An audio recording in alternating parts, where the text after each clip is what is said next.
Whenever a new driver wins in NASCAR, fans are often quick to call it a fluke if that driver hasn't shown consistent winning speed prior to them winning. Or in other words, if they just came out of nowhere and won a race.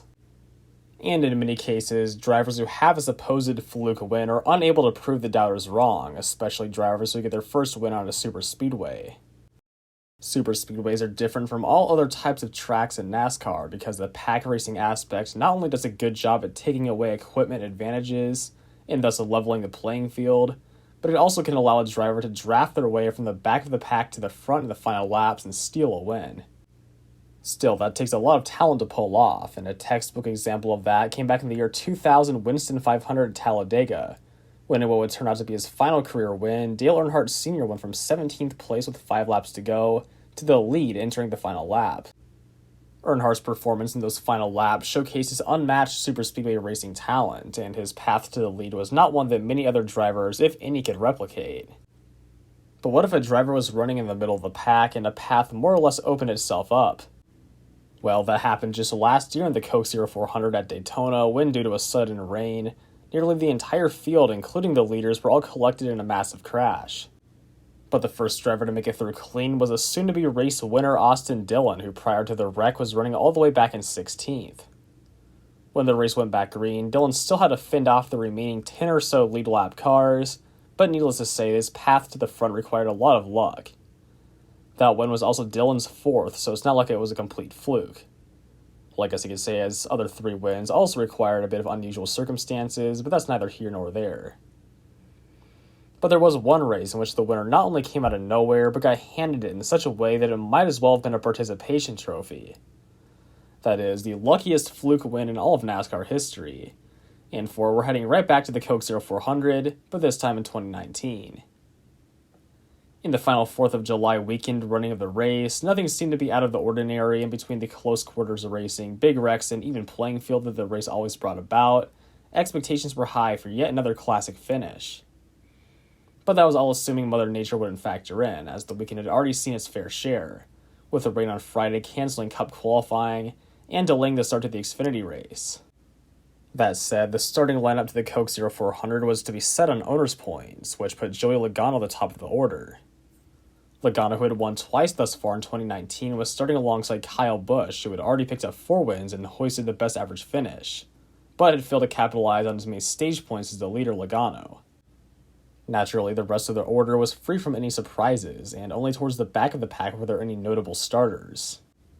Perhaps the biggest of these was Justin Haley, who would be making his 3rd career Cup start with a startup Spire Motorsports team.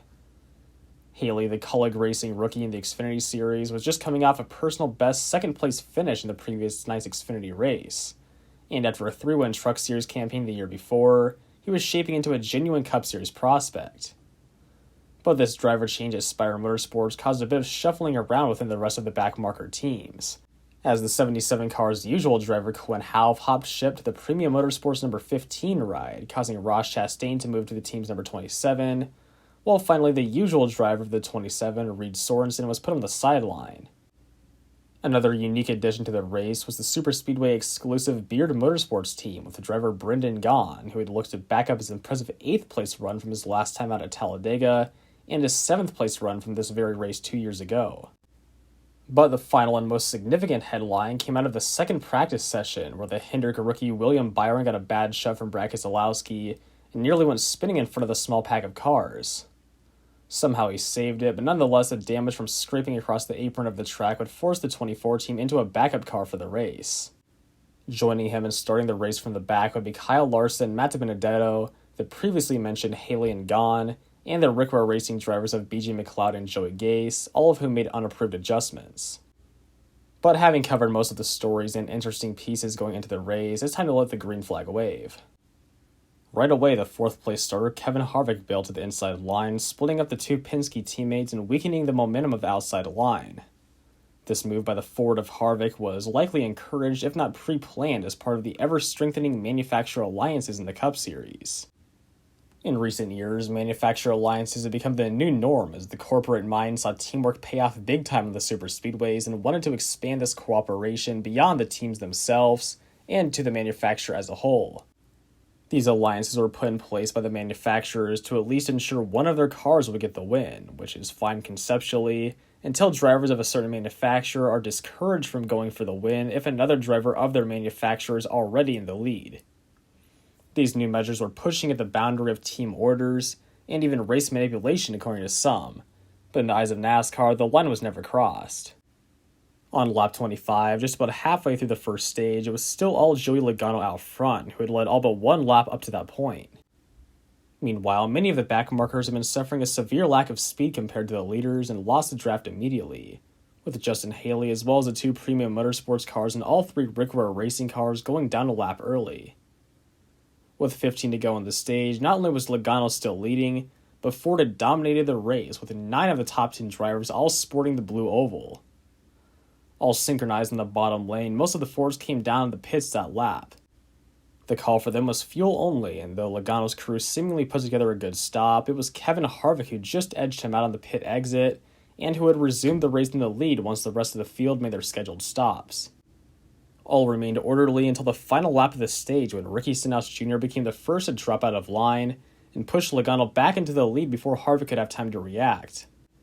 Coming to the stripe, the Stewart-Haas racing cars had been unable to make a fight back on the top, and it was Logano who would win Stage 1, followed by Stenhouse in second, Ryan Blaney in third, and finally Harvick in fourth. Also, since the first round of green flag pit stops, one more driver had fallen off the lead lap, that being Brendan Gaughan, but he would receive the free pass during the stage caution and get right back into contention. Surprisingly, on pit road, the order got more shuffled up than after the green flag stops, as Chase Elliott's team vaulted him up from 5th to the lead with a near-perfect 4-tire stop, while the stage winner of Logano had the opposite fortune and dropped back to 5th. But surrounded by a sea of Fords, Elliott's chances of holding onto the lead were slim to none, and less than one lap later, both the second and third cars in Elliott's line of Blaney and Logano abandoned him to get in behind their manufacturer teammates on the outside. With the outside line now charging ahead, it was Stenhouse who restarted on the outside front row, who went on to lead for the first 2 laps of the stage. That was until he made a failed block on the one of Kurt Busch and spun himself around. Thankfully, Stenhouse was able to spin backwards through the grass and avoid any splitter damage. However, simply due to the air resistance, he did receive a bit of damage on the hood of the car. With all the leaders coming back down pit road to ensure they could make it to the end of the stage on fuel, this time it was Clint Bowyer who came back out on top.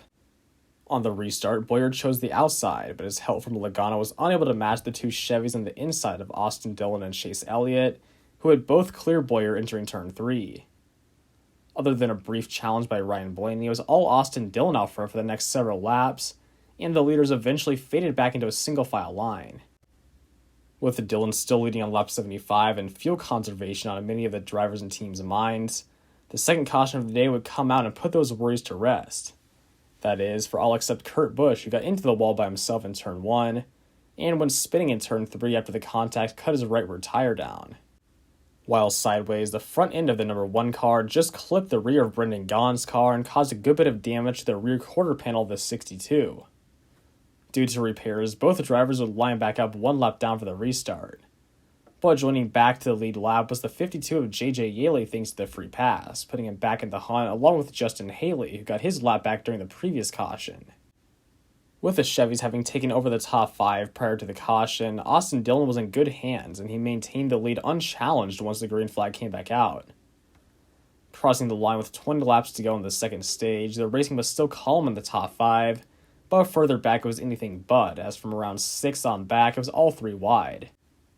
And with the forecast becoming more questionable as the laps ticked on, teams were beginning to pick up the pace because if worse came to worse, the race would become official at the end of the stage.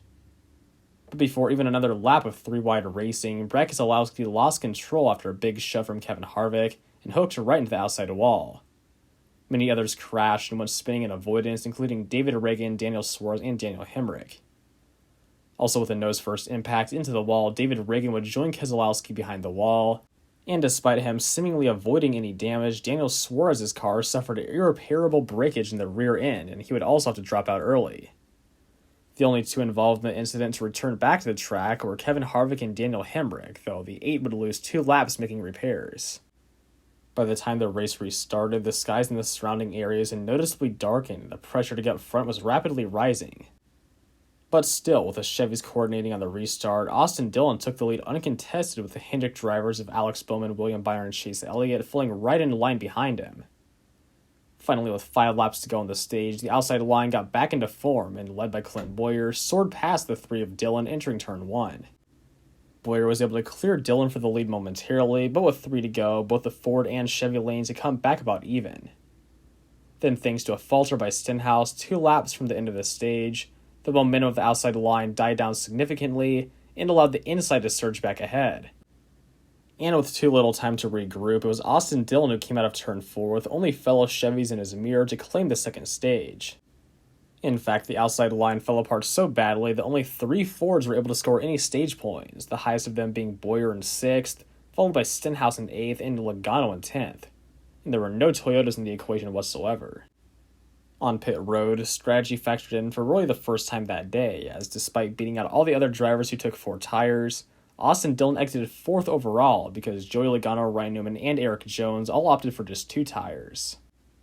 Under the previous caution, Logano was one of very few drivers to come down pit road, as at the time he's running in the middle of the pack and his team thought that they could get ahead of the game by putting on 4 fresh tires before everyone else.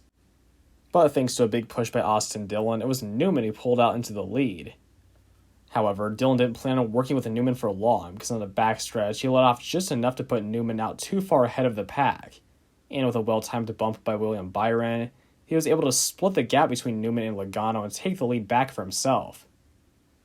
On lap 110, Dillon was still in the lead and was beginning to challenge Logano for the most laps led that day. But that said, it was none other than Logano on the Ford-organized outside line, who pulled up side-by-side with the number 3 car to challenge him back.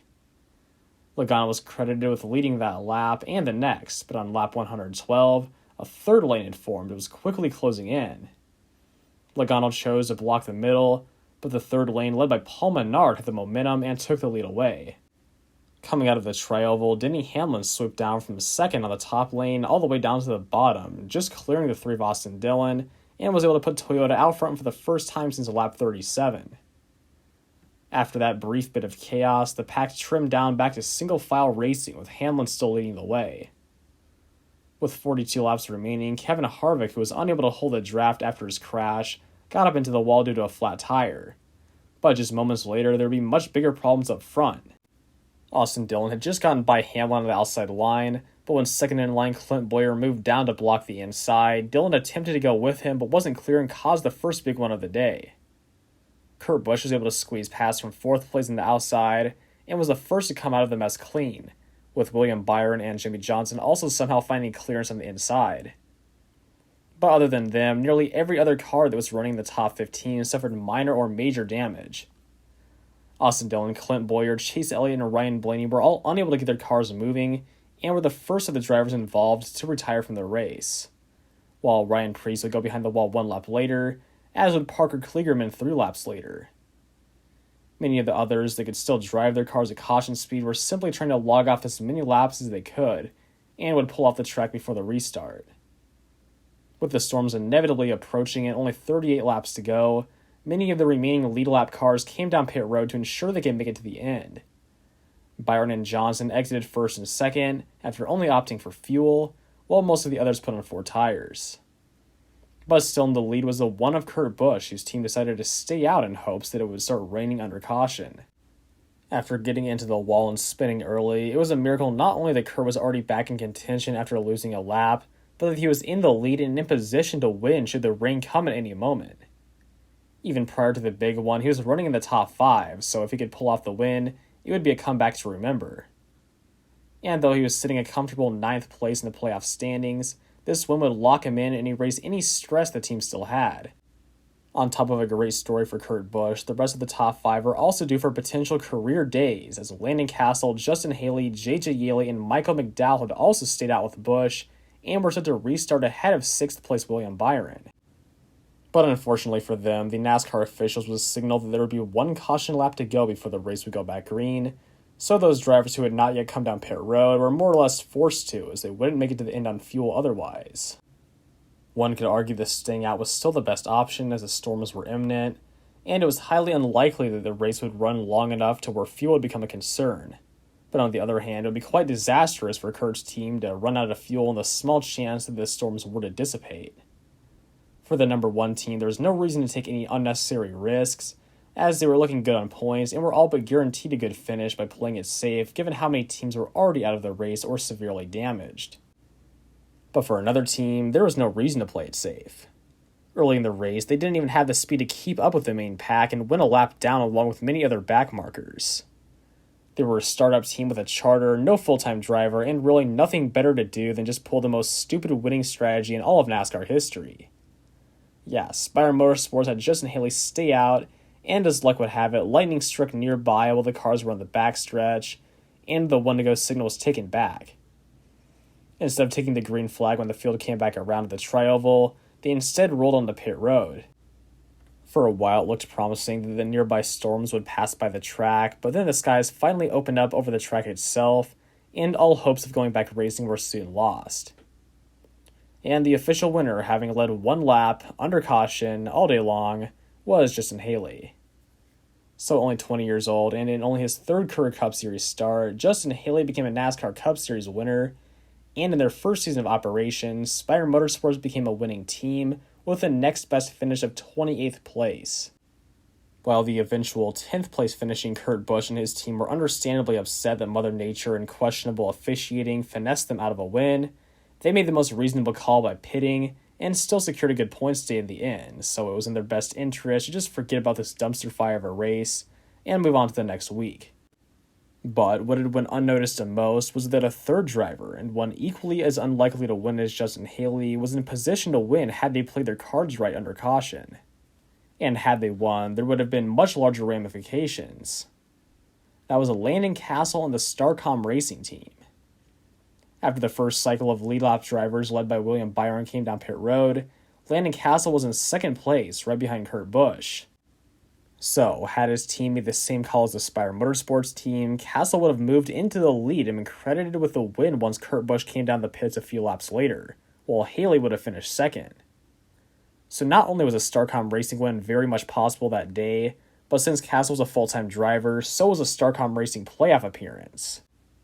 In this alternate reality, Landon Cassill would have taken the final playoff spot away from Ryan Newman and finished 16th overall in the final standings. So my final message today for anyone still watching is that in this scenario you find access to a time machine and want to deliver justice to Starcom Racing, set that sucker to July 7th, 2019 at Daytona International Speedway and deliver a quick message to the Starcom pit box before the pit road opens. Butterfly effects are besides the point, and trust me, it would all be for the better anyway. But in all seriousness, with an 11th place finish, it was still a personal best day for the Starcom Racing team, as well as the 6th place finishing GoFaz Racing team with Corey LaJoie. Additionally, 4th place Ty Dillon and 12th place JJ Yaley both tied their Germain Racing and Rick Ware Racing team's best finishes. And finally, as far as career best finishes, the rookie Matt Tifft picked up his first Cup Series top 10 behind the wheel of the Front Row Motorsports number 36. And as far as the winner of the race, or should I say the winning strategy that day, I don't think there's ever been as lucky of a win in NASCAR history, and I doubt there ever will be.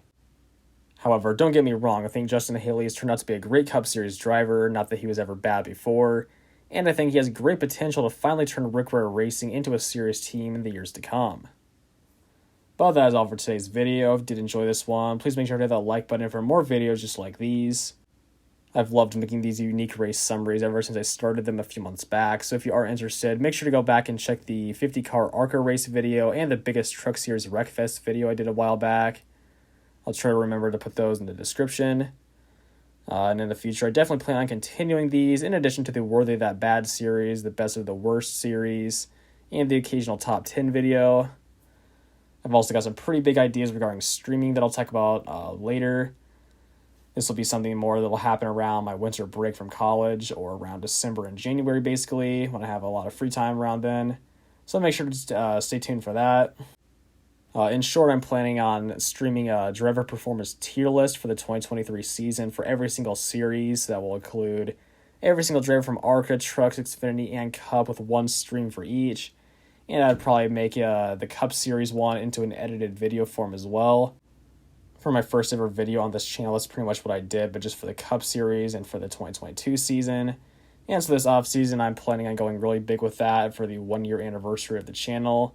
But obviously, that's a long way in the future, so I'll keep you updated on what's going on with that moving forward. But yeah, that's all I've got to say for today. So until next time, peace out.